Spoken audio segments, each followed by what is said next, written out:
Hey everybody, welcome to Global Leaders Local Coffee. My guest this week is Craig Lewis from GigWage. Craig, thanks for joining us. Thanks for having me on, Mike. Appreciate it.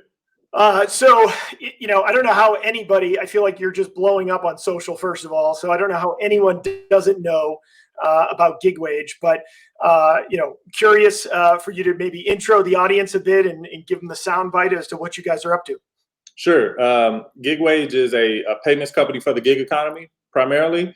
Our buzzwords are like, we're building financial infrastructure for the future of work and the modern workforce. But simply what that means is we help businesses and platforms pay contractors, gig workers, freelancers in a modern way. And I have to ask the question because it's a coffee show. Are you a coffee drinker? Do you have a preference, a favorite coffee? I am a big coffee drinker, and I'm going to take more time on this segment than probably most of your guests. But so I have a bunch of coffee snobs on my team, and they quite frequently tease me because I come from modest backgrounds. I like what I like, and I'm a Folgers coffee guy. I don't like all the fancy stuff. I've tried it all, but I just like Folgers. I brew it in the morning at the house. And so my team just was in an uproar, like, you cannot talk about Folgers. But because I was doing this show, I decided to support a local coffee shop. It's a Black-owned coffee shop called Soiree Coffee Bar. And so it's a new one. They opened up during the pandemic, like a couple months ago, local Black-owned coffee shop here in Dallas, Texas. So I'm drinking their coffee this morning. That's awesome. That's great. So as I started doing this, I'm a big coffee guy, but I never thought I'd start getting people sharing and sending me coffee. So this morning I've got Black Rifle Coffee Company. It's a veteran-owned and run coffee company. Location, I don't even know if I can get location. Looks like Salt Lake City. Oh, cool. So all roasted in the U.S. and nice. Veteran supported. So trying that this morning, and it's quite good. That's awesome. So you mentioned obviously your mission at GigWage. I imagine the pandemic has put you guys on the front lines, as a lot of your customers are, to helping us all navigate the pandemic. So curious to hear, what are your customers going through? How are you guys helping them navigate this kind of crazy world we're all living in? Yeah, I think it's super interesting. One of the things we saw was so delivery was obviously happening at scale. The delivery space was a big deal, and we were already that's our top market is transportation and delivery. But we saw this kind of trickle down effect of the need for delivery at the SMB level, small and medium-sized businesses. So during the pandemic, we've seen them try to spin up delivery infrastructure, and then the need to kind of pay people in a modern way. And so we've seen customers really be innovative about how they go about doing that. But even still, it's like, the biggest issue has been cash flow, right? Like, even though delivery should be bringing more business to your front door, it's still this kind of timing thing where, the Ubers of the world, they have big balance sheets and they can pay people on demand and all that good stuff. And so we've been helping our customers, especially the smaller ones, try to navigate on-demand, fast payments, cash flow issues that they have. But we've been totally inspired just by the ingenuity and innovation of our customers, and we're happy to be along on the ride with them. Yeah, for sure. The resilience. I mean, I just know some of the businesses around me, the resilience, that they're showing, and especially when you have lockdowns, you have different restrictions, and you just see people being so innovative. It's quite inspiring. Yeah.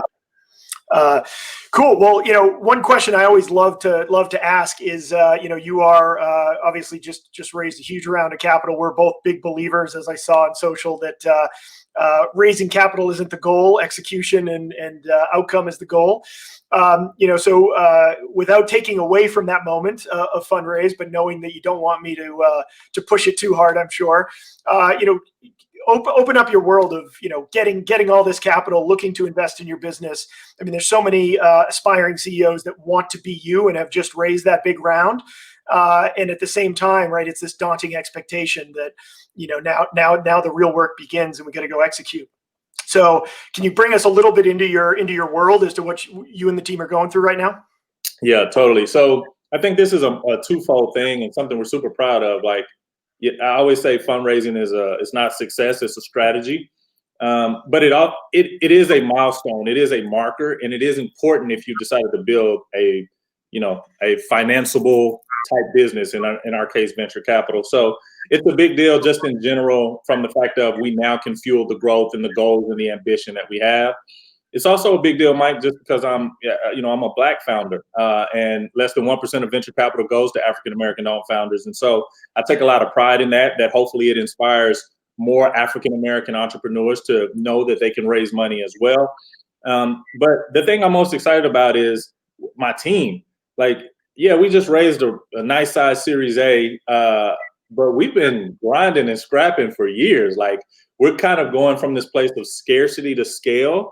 And it's a new, like we had got locked in on survival and being super capital efficient, which some of those things will remain and are good. But there is this new expectation of like, hit the gas. You got to kind of go, right? And so my team, I'm happy to be able to provide resources so that we can do that. And we're all working together so that, we can start to move in that direction. No, that's great. And we're 10 years into our journey now, but those first 2 or 3 years were brutal. And that aspect of hustle that, had gone through hard times, to then come out the other end, you try and keep that as long as you can. Even to this day, we still share stories of those early days just so that, people can understand that, there are hard decisions. There's a lot of blood, sweat, and tears that go into building businesses and scaling businesses. So completely get that.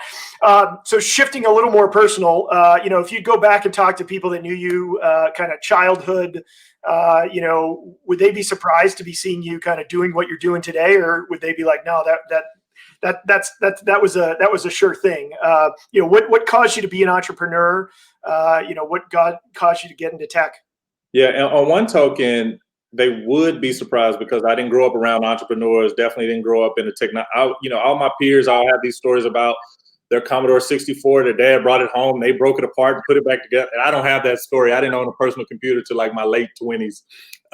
So in that regard, they would be surprised. But I think I've always been ambitious. I think I've always kind of had it on my mind to do something special. I was an athlete prior to this, so I played Division I college basketball, played professionally in Europe. So I've always kind of had a thing, but to say that I was going to be a technology CEO and venture backed, nobody would have guessed that in a million years. And for me, the path to this was quite calculated. As I looked at, I used to sell technology, and then as I started to think about like legacy and my family and my wife and my kids, and I knew that technology and venture capital were ways to wealth creation. And I knew that wealth creation was a path to legacy. And I was already selling technology.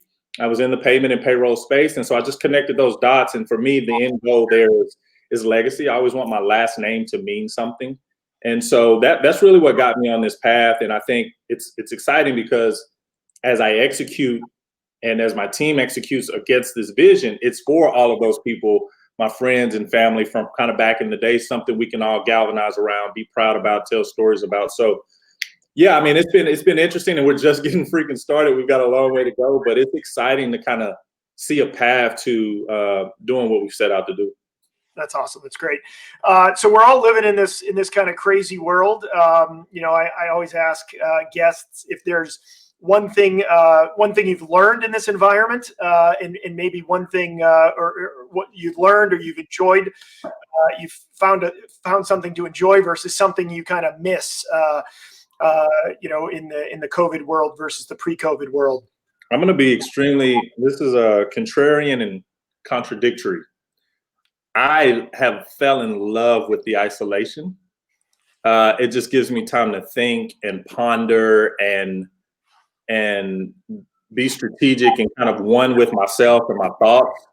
But I do miss connecting and willing and dealing and dinners and conversations and drinks. And I do miss that as well.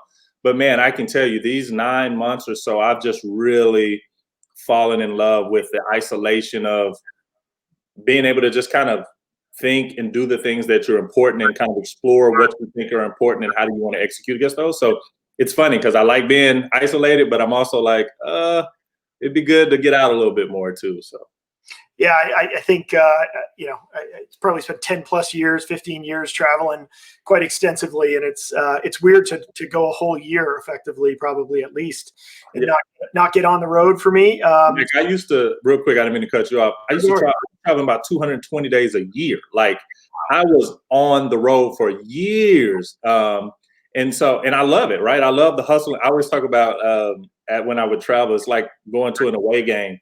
And, you kind of get focused in and you're locked in and you're going to get the win and the crowd's against you. I used to think of business travel in that same mindset. You could just focus in and go do what you need to do. So I love that stuff. But, man, the ability to just have that routine and show up every day and be able to think. I actually have been coming to the office. My wife kicks me out of the house every morning so she can handle the kids. But it's just me in here, right? And so it's been pretty cool, and I've been able to be super productive. That's great. Yeah, it's a crazy it's a crazy world. I think there's going to be some balance between staring at a screen all day, in isolation, and hopefully a little bit of the old way of socialization. Well, coming to the end, so I'll ask you one more and then turn the tables. If there's anything you want to toss my way, feel free to. The last question is really, there's lots of people out there looking to build companies. Is there one kind of trait of your own, or a value maybe that you guys hold true in your company that you would encourage aspiring leaders to dig into or to spend more time thinking about? Yeah, that's an easy one for me. Empathy. I think 2020 has been a great example of that. The need for empathy, right? Everybody's got opinions. Everybody's got very strong opinions about a lot of things. Everybody's got situations. I think the need to be empathetic to others, those that are different, those that are in your kind of atmosphere, customers, vendors, employees, bosses, whoever it may be, to view things through a lens of empathy, I think is extremely valuable. That doesn't mean people can't be held accountable. That doesn't mean, conversations won't be difficult. That doesn't mean, but I think starting from a place of empathy is just something I think more people could do at all levels, right? The world, our country, my company, it's just super important. And so, yeah, empathy would be a value that I think I would love to see spread more like COVID, right? Less COVID, more empathy. Yeah. Wow. Couldn't agree more. One of the whole bunch of values here at Flywire are very similar, right? People are all going through their own stuff, and how do you take a little bit of that in when you have those conversations? That's the type of leaders people want to work for. For sure.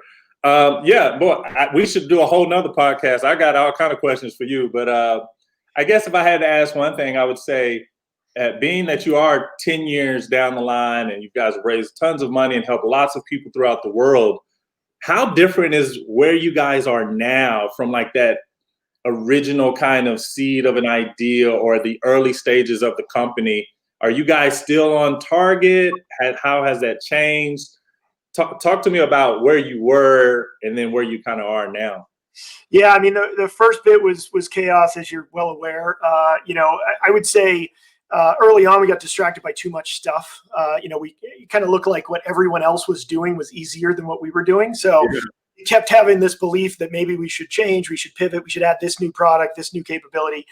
And we were fortunate, having gone through some tough times and almost not fundraising our Series B, to really get to the point where we said, hey, we got through that and we're going to go be great at one thing, right? And we're going to focus on one segment, one industry. At the time, it was education. Even though we knew that the solution likely had applicability in other verticals, other geographies, we kind of felt like if we weren't the best at something, we would never get the chance to go down the path of the other areas we thought we could grow the business. And so, we focused on helping educational institutions, helping that cross-border student. That was our first use case. And we became the market leader. And then that gave us so much more opportunity to do more, right? It gave us more capital to try different things. It gave us more recognition, more visibility in the market to go global than we never really envisioned. So I'd say the big thing for us was we knew the idea had applicability in many different sectors and parts of the world. The path to how we were going to get there changed a lot because we knew we couldn't get along that journey. We wouldn't get a shot at the next part of the journey if we couldn't be successful executing on the mission at the time. So I'd say that was the big part for us, that thankfully we figured it out. A lot of companies don't get that opportunity. Yeah, that's real. Yeah, I can relate, man. Knowing how applicable it is and how many people can use it, it's just like, oh, you see all these things and it's just like, oh my goodness. And so the ability to focus is definitely something we're working on. Yeah, no, we use it today, right? We actually have something on our 21 planning called "Here's the things we're not doing," Yeah.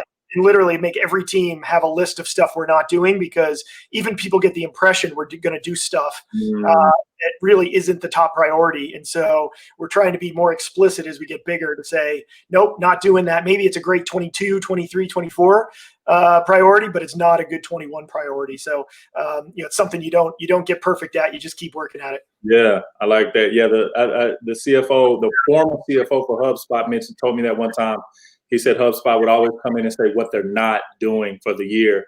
I ain't got there yet, but we're working on it. Plenty of time.